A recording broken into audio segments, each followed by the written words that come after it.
This is the history of the English language. Welcome to the History of English. Let's begin. We can divide the evolution of English into three major periods.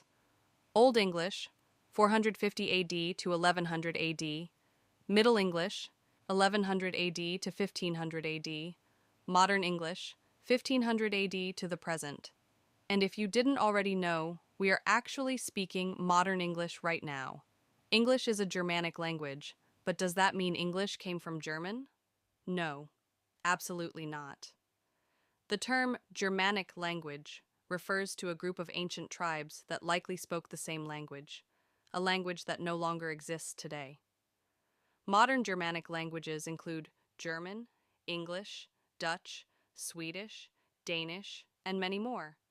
All these languages share a common ancestor, which is called Proto-Germanic. Just to be clear, English did not come from German. Instead, English and German are cousins.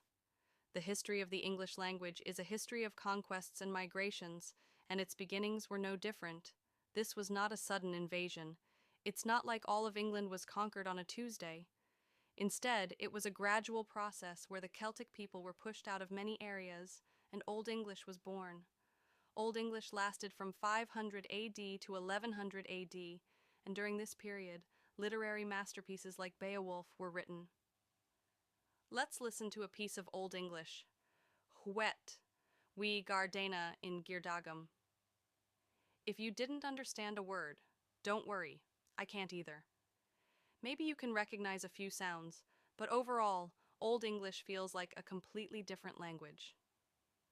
Do you know the original meaning of Thursday? It comes from Thor's Day, named after the Norse god Thor. About 2,000 words, or 1% of modern English, come from Old Norse.